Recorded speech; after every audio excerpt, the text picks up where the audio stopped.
Okay. All right. Okay. Sure. Shall I tell my name first? Yes, please. Your Okay. name and where you are. Yes. My name is, excuse me. My name is Kayano Mizuno. And for my English speaking friends, they call me Kay. So Kay is fine. Thank you. Yeah. And where are you? Yeah, I'm in Tokyo. I live in Akasaka, Minatoku, which is a very center of Tokyo, central Tokyo, near Tokyo Tower and near capital. And it's very center of Tokyo. Very convenient to go to Ginza or Yokohama or Shibuya or convenient place. And I was born 1956 and now I'm 65 and I'm actually the sixth of the six siblings. My parents, yeah. I had four elder sisters and one brother, but my elder sister, she was she died from the atomic bomb in Hiroshima, and my brother, he died from ill, and when he was 6 months old. So I never seen my elder sister and brother, and so actually I was brought up grown up with three elder sisters, and I always have dogs and cats around me. Yeah, that's a hard question though. Is how many brothers and sisters do you have? It's like living, not living. It's complicated. So Yeah. thank you for sharing that. Mm-hmm. So the first question that we do usually ask is, who are you as a human being? And that can be any kind of passion or your values or qualities about yourself, whatever you'd like to share. Mm-hmm. Well, what kind of human being am I? I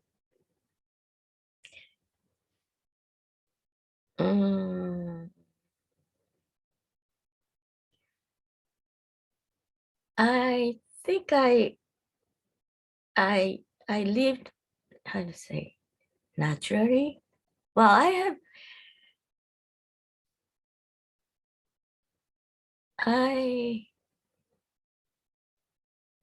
when I grow up, I when I was 10, 11 years old, I got I had a conflict in myself, and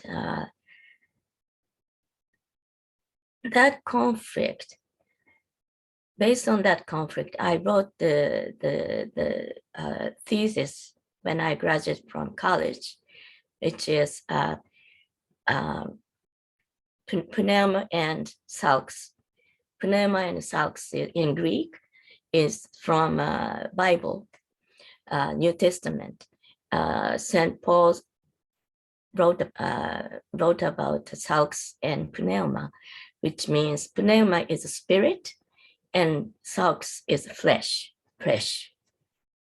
like human being. Yeah. So I always have the question about pneuma and sarx.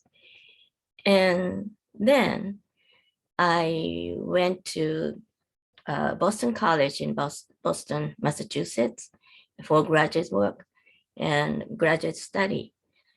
And I wrote a dissertation about Shinran. He is a Buddhist priest, and I think he is let's say he's a kind of existentialist, I thought. So I wrote his passion with the words of Kierkegaard. So that's my dissertation. And so somehow I always have how to say, searching truth myself.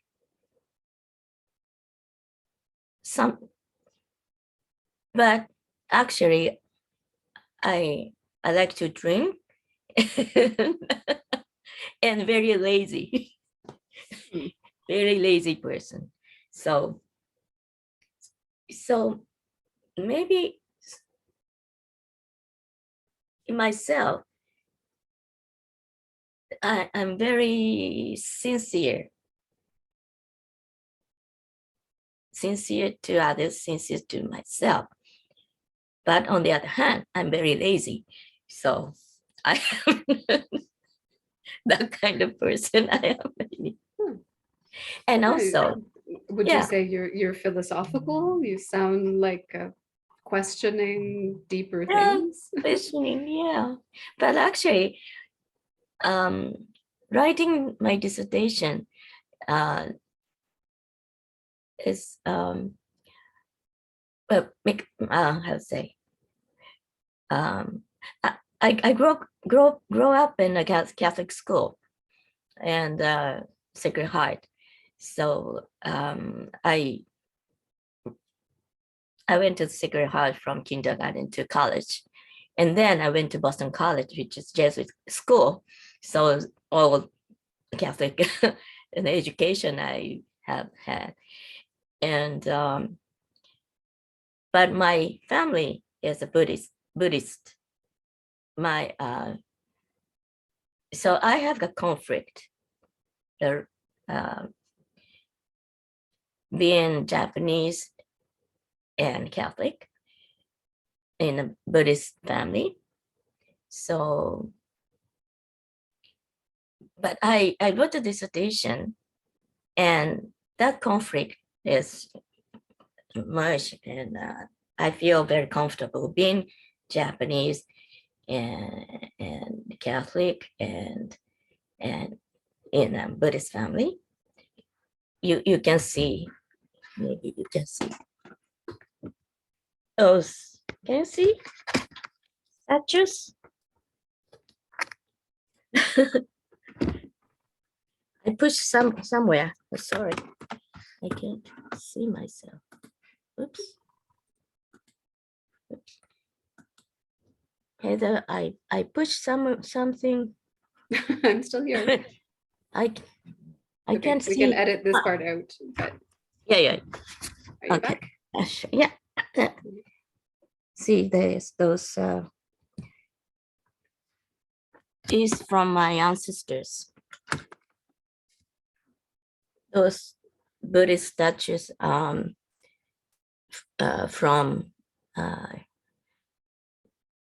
old house, our family. So I'm the last one and have last name Mizuno, but I never married. So I just kept them and just and my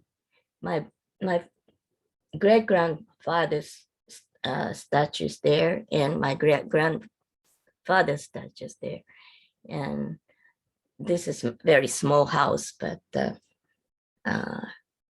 they're protect me, maybe. Well, you're close, at least. Yeah. So interesting. And so out of all of those different, I don't even know, I mean, like different pieces of cultures and identity, what would you say some of your values are? Value? Value. Value. Like some of the principles that you've taken from all of those things into your own life. Yeah. I would like to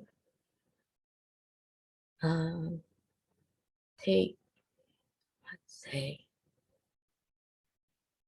to respect each other, and I believe in God, so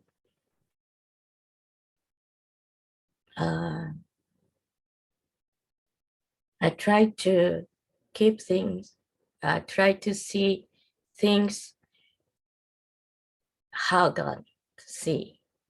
If God sees something, how to for the for example the COVID-19. I see COVID-19 as maybe one of God's plan to teach us something, teach every one of us to find what is important in life. And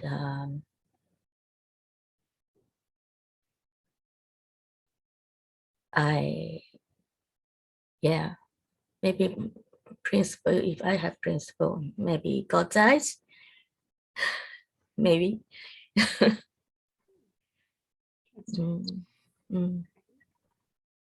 How God sees things, and I try to see things that way. And what would you say is a particular event in your life or a set of circumstances that really shaped you or influenced who you are? Okay. Well, I have two things.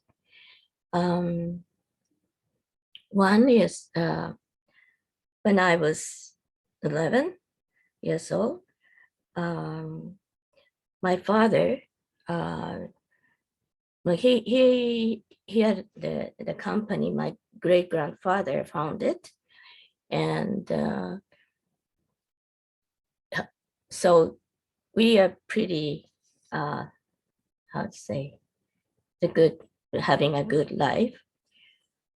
But when I was 11 years old, my father, he was tricked by a professional, how to say, tricker. So we lost almost everything.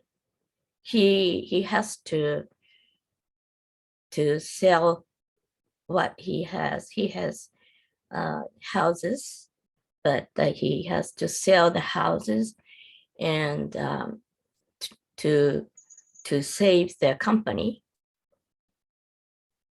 So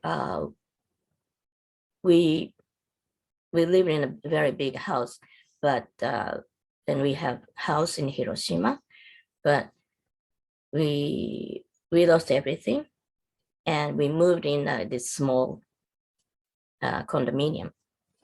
So that's my environment was very changed at that time. And because I was small, I didn't know what has happened, but we lived in a big house and place. Yeah, I can imagine it sort of changes your whole place in the world. Yeah, yes. But fortunately, I don't have to leave the school. I was able to go to school, and I'm very lucky, and we are very close family. So it was very nice. So and when I was 15 years old, my eldest sister got married, and before that, my second sister, she went to she married in America, and she still lives in America, Pennsylvania. I mean, yeah, state of Pennsylvania. she lived. And then after, well, I graduated from the Sacred Heart at the University of Sacred Heart in Tokyo. And then I went to Boston, the Boston College. And while I was in BC, Boston College, I met a guy, and he proposed me. So after I got master's degree, I went back to Tokyo because he's Japanese. He was he came from Tokyo, so he went back to Tokyo as well. And that was 1983.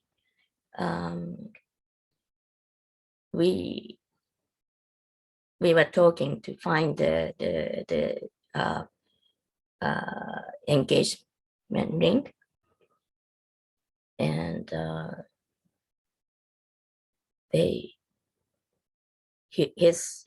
I met with his parents, and his parents came to our house, and it was 1983, December 1st. I called him, and he all of a sudden he said he don't want to marry me. Oh no, why? I know.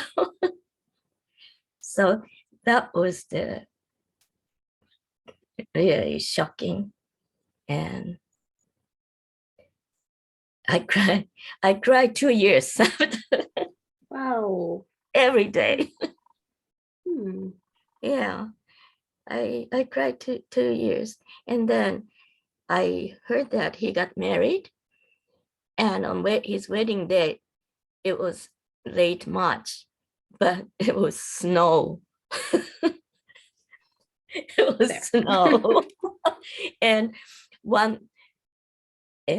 two-thirds of wedding attendees could not make it because the all transportation stopped.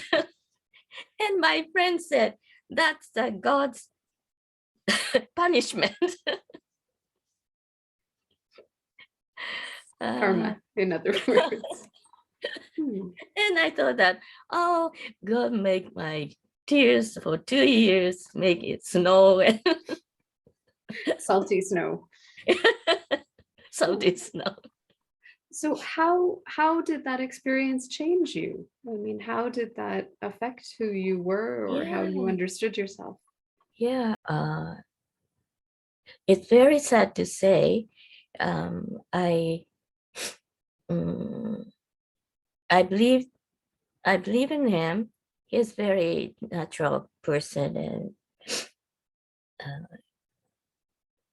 very comfortable to be with.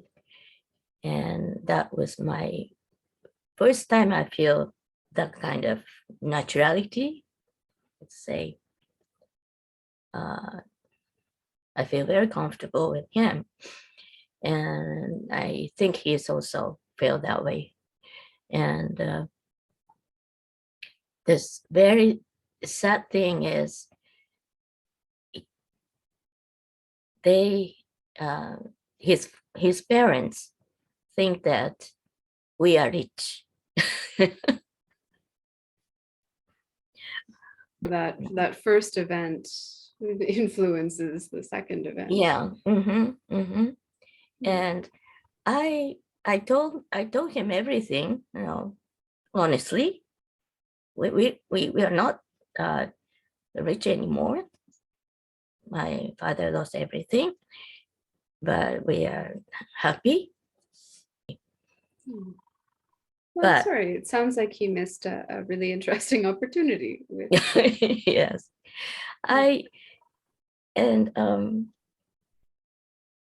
sad, I'm very sad because I have no taste, no good taste in bed. It's never too late. Never too late. Huh. So it sounds like that experience had a lot of impact on you. Yes. I'm also wondering, what other people or what person would you say has had the most impact on you? Someone, I mean, from any aspect of your life, but someone who you would say really influenced you. Very influenced me. My parents.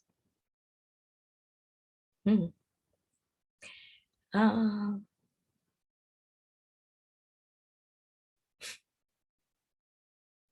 think my father is very gentle, and he likes to drink.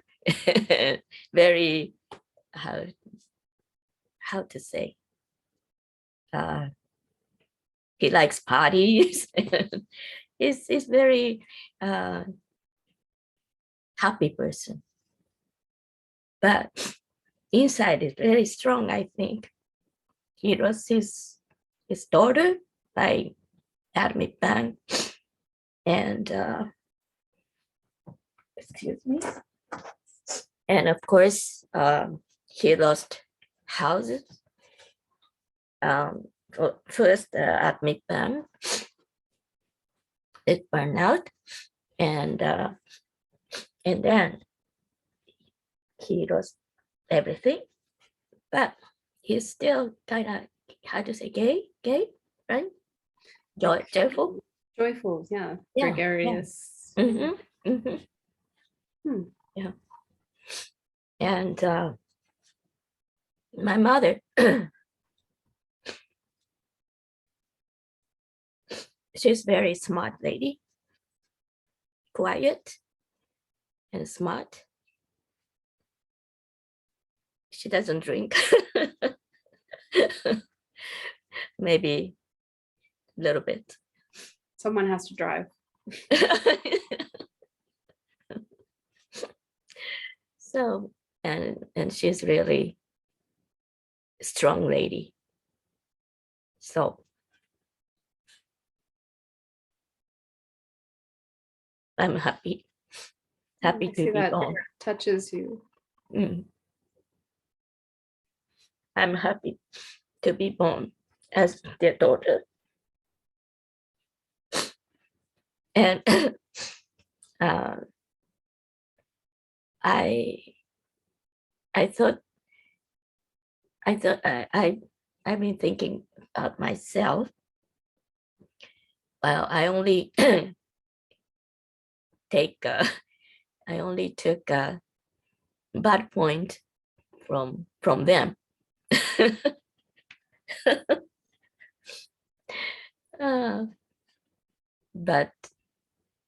But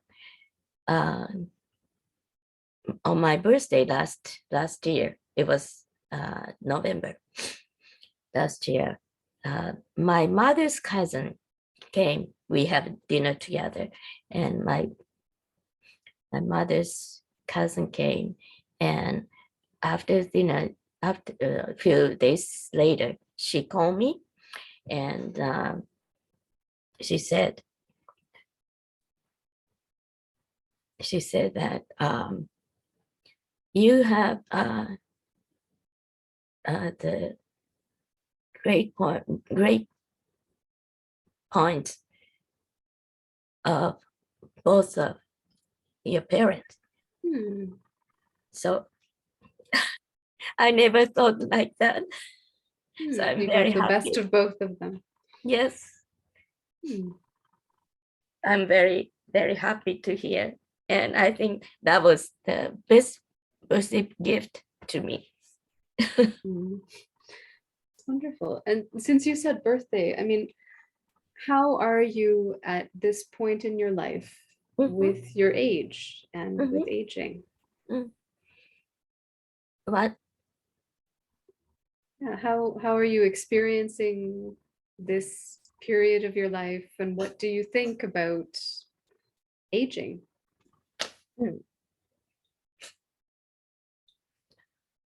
Mm, I I like aging. Yeah, because I never want be back.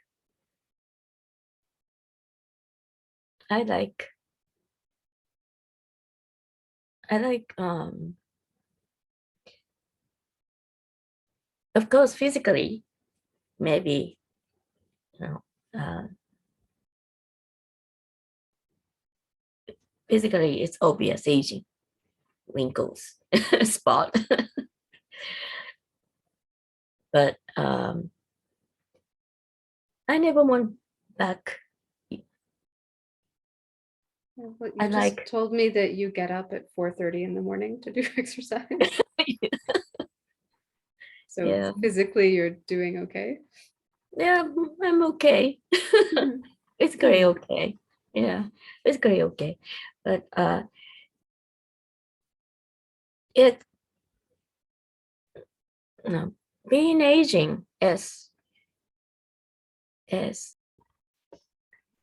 Well, another question is what? how you understand yourself and experience yourself sort of in, in the world, in your life, in your society as a woman or in terms of gender. Mm, mm, I I like being women. I uh because I grew up in a only girls family. You know, Mhm. on my father is only man, and I go to school. It's all girls school, so I don't know much about men. But if I'm wrong, please excuse me. But my understanding of man is kind of it's very simple. Big women could very strong in spirit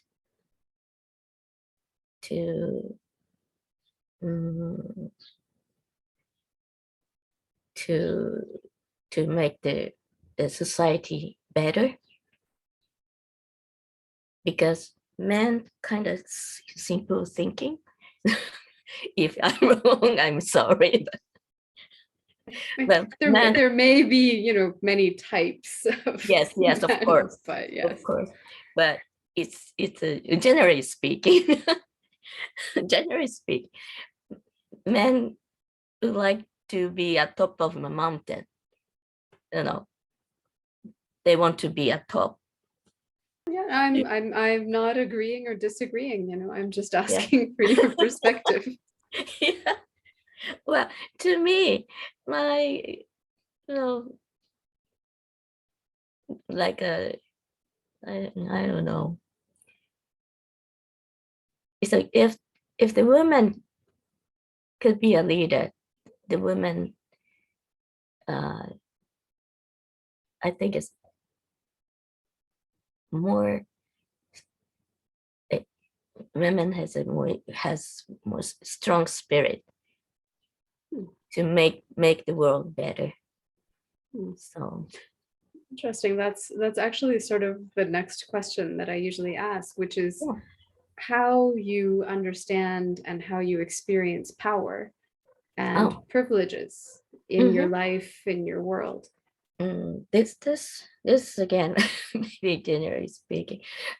When I watch TV, I mean the news and and like the political election, some I don't know, only surface, but it seems to me they they are trying to get the vote.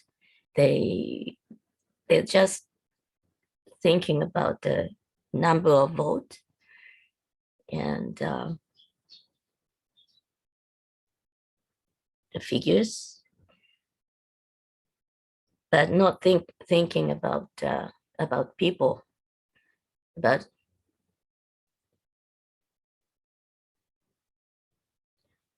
uh, the friend I told you about, one of my best friends, her husband is a politician, and her son became politician. So I always said that to her,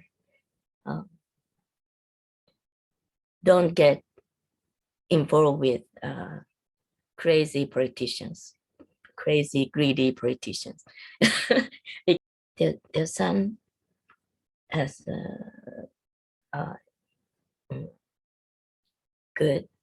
goodwill to become politician. So I hope he could change the kind of world. Maybe use power in a different way. Yeah. So I gave him, when he became politician for about 4 years ago, and at that 5 years ago, and at that time I was very busy taking care of my mother, and so I couldn't go out and get a nice present to him, but I have how to say, republic. I forgot how to say in English in that book, and Plato's book. Oh, the Republic. Republic, yeah, Republic. Yeah, Republic. So I used to read that when I was in graduate school, so long time ago, and I underlined in that book, but I gave it to him. Yeah, well, and I think you answered a bit about the other part of your experience of privilege, when you talked about that shift in your family's situation, right? Yeah. I don't know if you'd say anything more about that. Did you want to say anything more about privilege in your life or your perspective? Privilege. Well, I'm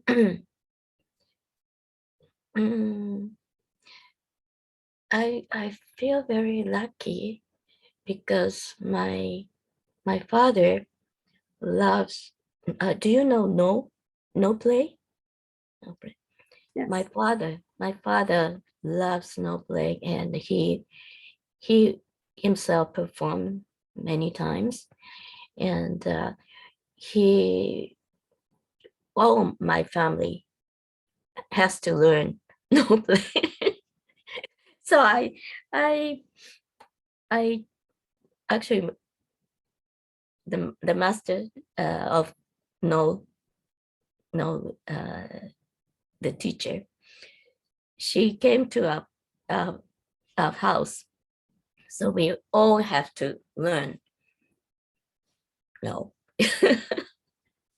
So since 3 years old, and until my master passed away 6 years ago, maybe 6-7 years ago, she passed away. So till then, I learned. I took a lesson.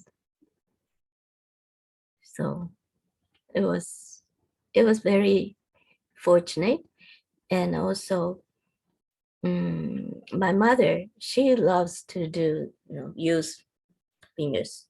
She embroidery, and she did the touching this.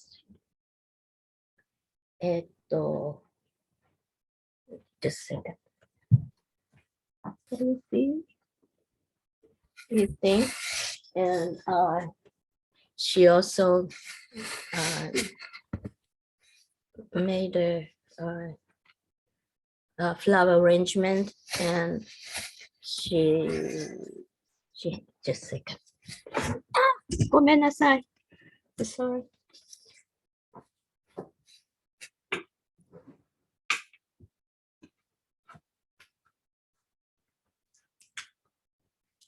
This. Can you see? ちょっとモニカちゃん。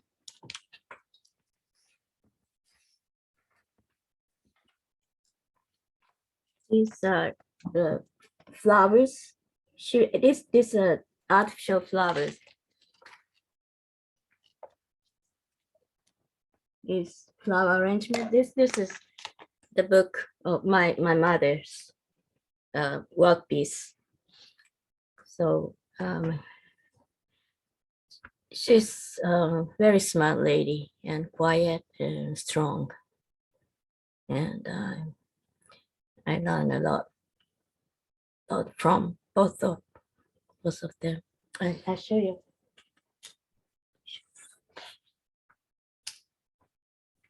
I wonder if you can see.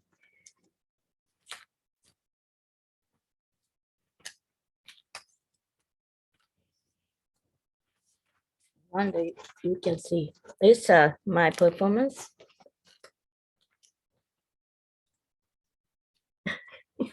It may be hard to see. Yeah, I don't say anything because then the camera comes on me, but I could see.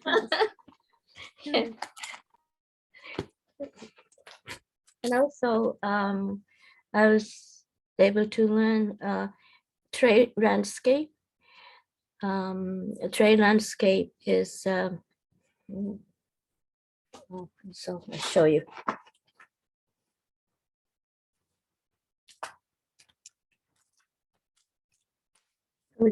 For example, can you see? It's a white sand, black lacquer tray, and white sand and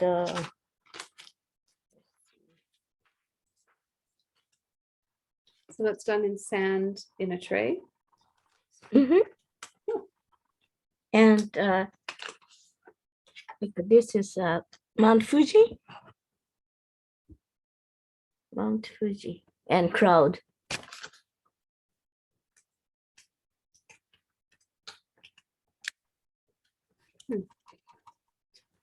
So yeah, it's very traditional Japanese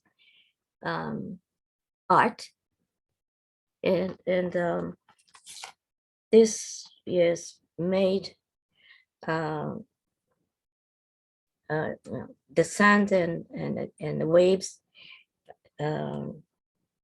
We made it with feather, swan feather. So it's interesting to me that, you know, these things come out when I ask you about privilege, and you say that it's, you know, it is a privilege to have, you know, had this mother and had these teachers and have these experiences and traditions. Yeah. I think it's those experience and meeting with great masters. They're as a human being, they're very nice ladies, very strong, very nice ladies, and I learned from them. There, I learned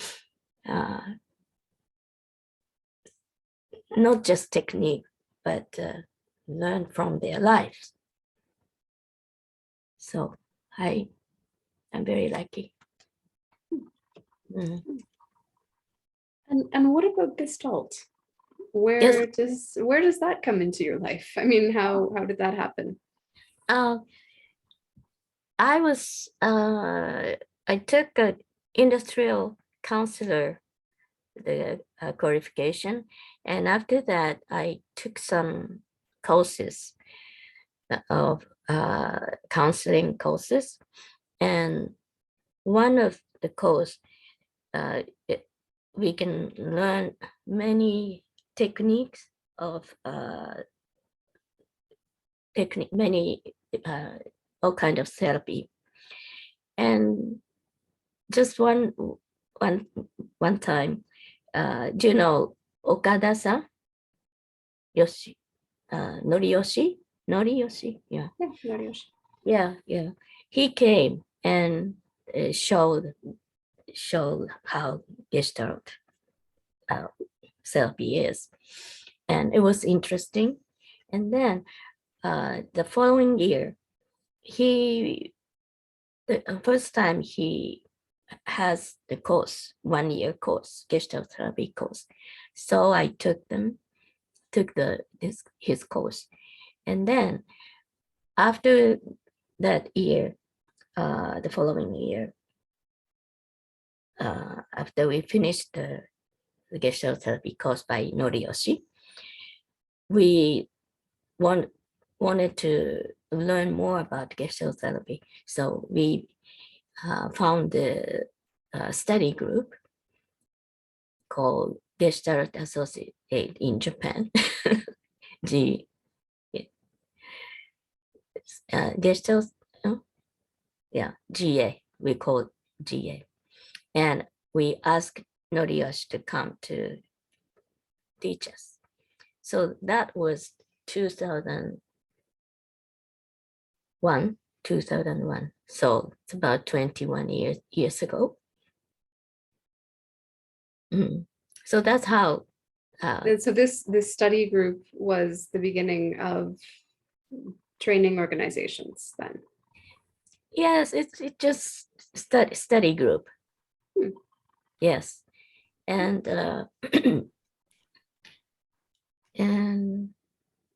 and 4 years ago, yeah, I left GA, that group, study group, and I joined Gestalt Therapy Tokyo, which is Chieko organized. So I am very happy doing with Chieko, and I have a workshop and training course. And so what did you find in Gestalt? What is it that kept you doing this so far for 20 years? Yeah, is the first I tried to steal the technique from Noriyoshi because I don't know how to do it. But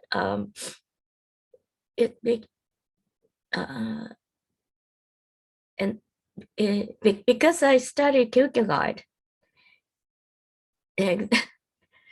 I found Gestalt work session itself is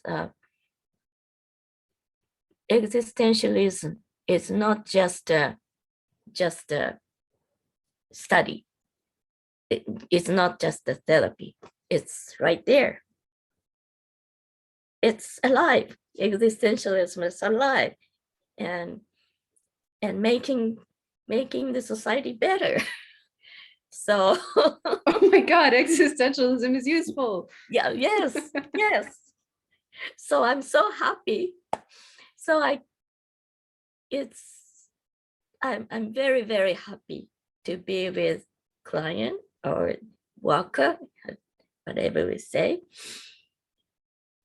And I'm just very happy to be with them. And the moment they found themselves, it's a magic.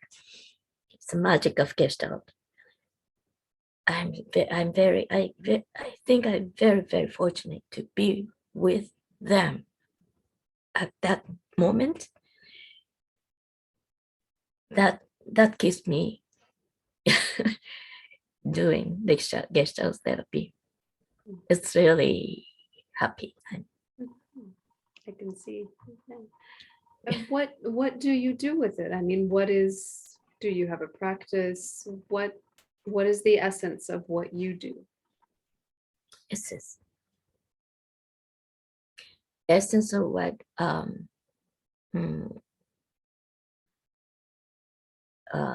when I do the work session is I'm very curious about this person in front of me, and try to find their existential message, what they really feel, what they really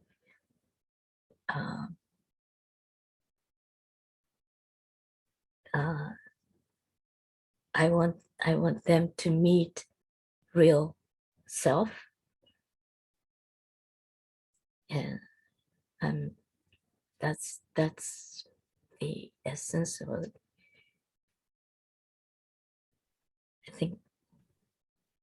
I think that what I really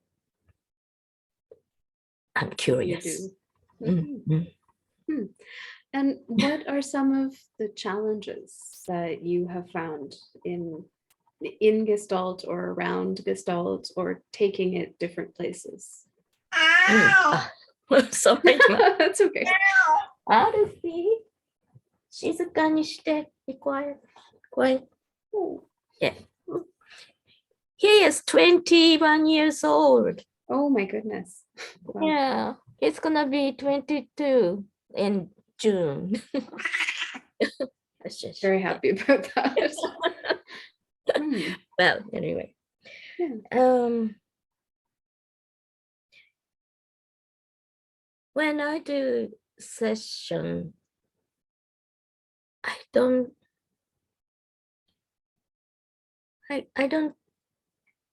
not much find the difficulty.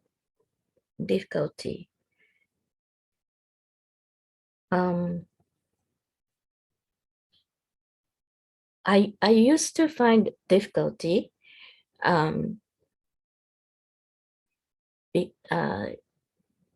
with the person who always, they when they said I don't feel anything. Some people cannot feel. They always think, and too much words. But I don't find difficulty lately.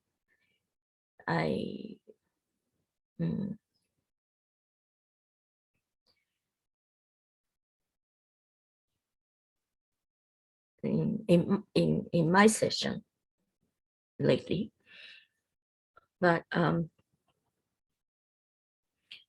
what I find difficult is some sorry. Arufi, 静かにして。静かにして。静かにして。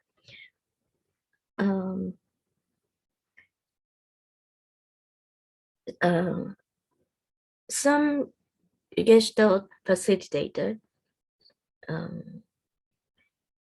easily say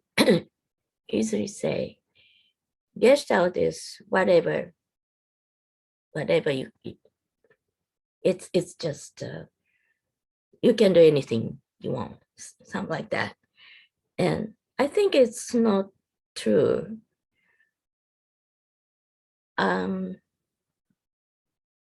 I think the Gestalt therapy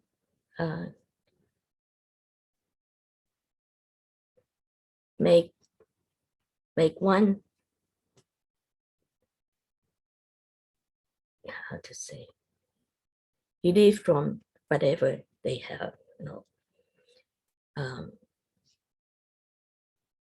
Gestalt therapy makes one to freedom, free from my, whatever we have,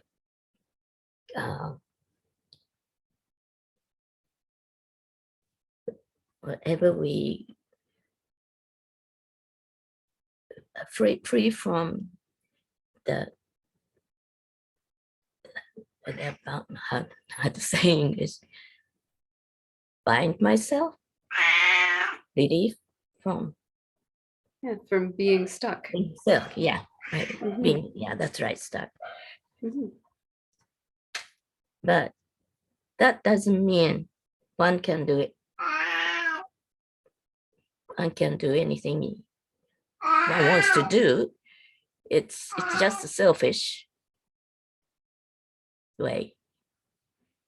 I think that's not true. And sometimes Gestalt therapy may be misunderstood if the facilitator do say so.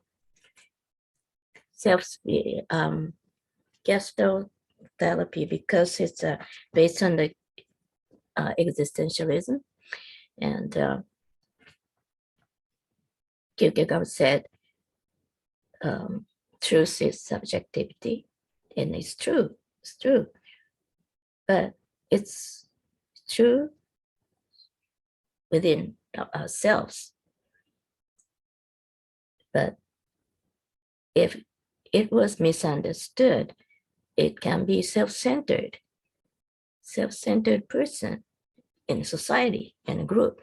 So that is not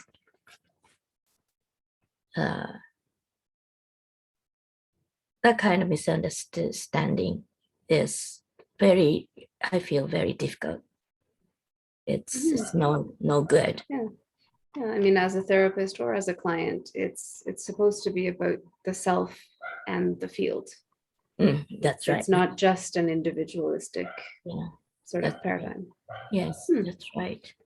I'm sorry, my English is not. No, that's okay. I mean, it's a complicated conversation, and also, thank you for understanding. No problem. I am also wondering, those are some of the challenges in how you see it represented. But do you feel from where you are like you're part of a Gestalt community? Does that mean anything to you? Does it make sense? A Gestalt community. Gestalt community? Mm-hmm. Yeah. Gestalt community.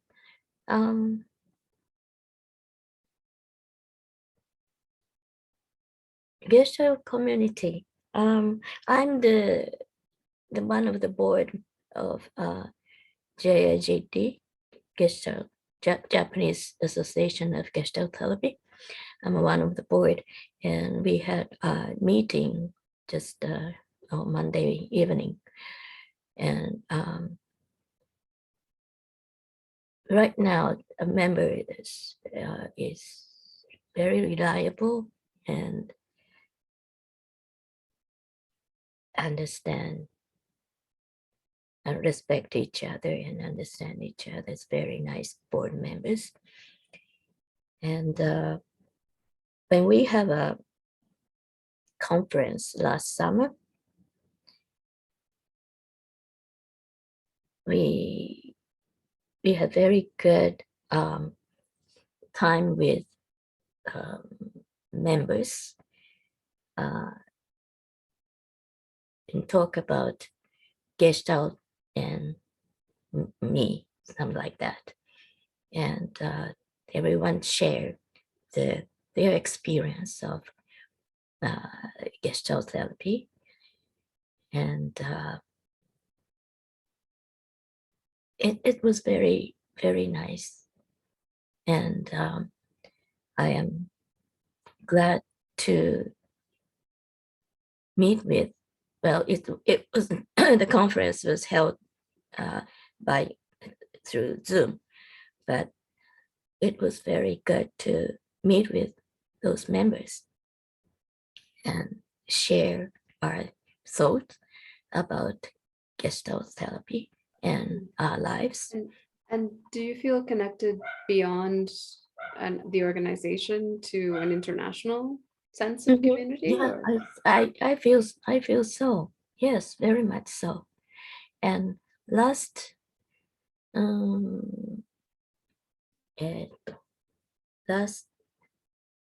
year, January,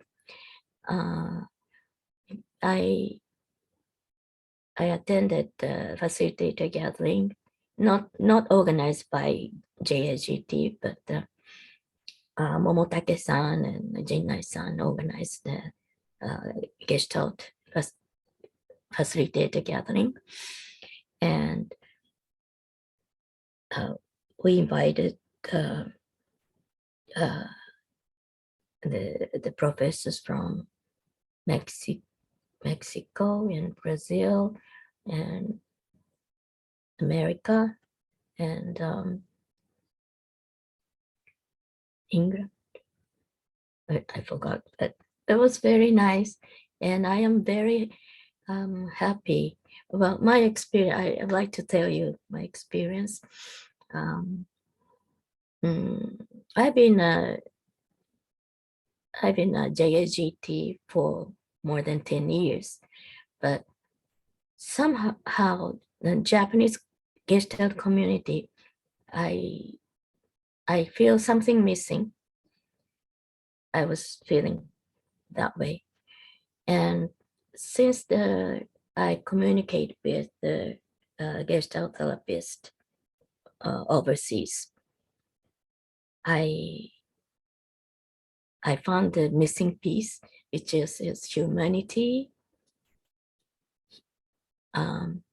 love to the client, and it's warmth. That was my missing piece, and I am so glad, and I feel very connected with them, and somehow I think the JSGT try to educate facilitators, and this is fine, but mostly focus on a technique or theory, and but I couldn't feel the human warmth, warm heart, caring. I was not able to feel that warmth. So that's sad. yes, it's sad. So that's that. I found it, and I thought it. I feel confident being a Gestalt therapist, because of course I am not study well enough, but I can be a therapist myself. I have maybe I find a bit confident, be able to have confidence to be myself. I have rich experience. You too, for sure. Huh. Yeah. Oh, thank you for sharing that. So I'm very happy now. And do you have a particular memory or a story that stays with you that you would like to share? Some kind of Gestalt experience that touched you, or as a therapist or as a client or a student? Yeah, yes. It just happened just recently. As a young lady who she's studying. She's one of the member of a training course, and she came to my workshop at Chiecos, and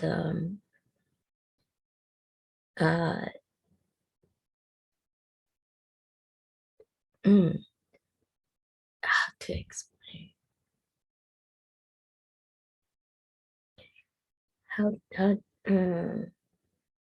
This young lady, she has many herself, and different characters. different, maybe three characters. And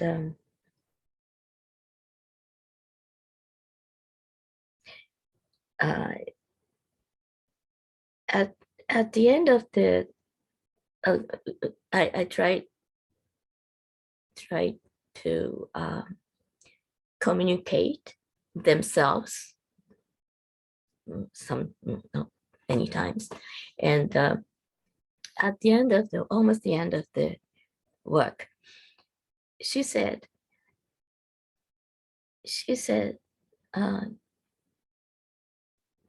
how to translate in English. It's not leave me alone, but yeah, maybe it's right. She said, leave me alone. She said, leave me alone. And she was like this. And then she realized that. She said, I said, leave me alone, but it's not that means leave me alone. I want to be my oneself. So there are three characters, but come to me and like integrate. Integrate. Yes. It was like magic. I couldn't understand what happened. What? And she was very, very happy. I'm finally myself, like this. She is.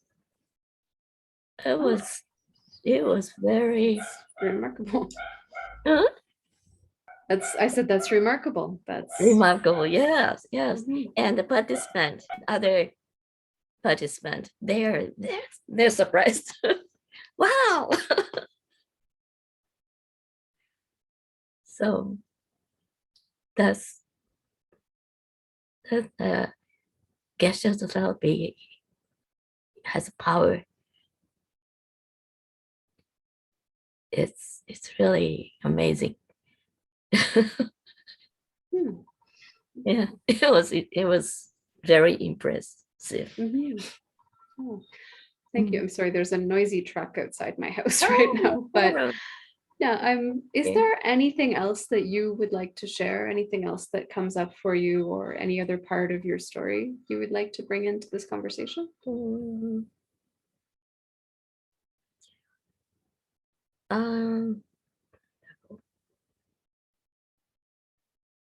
Yeah, what I hope is I would like to have more time of doing the Gestalt therapy, and I would like to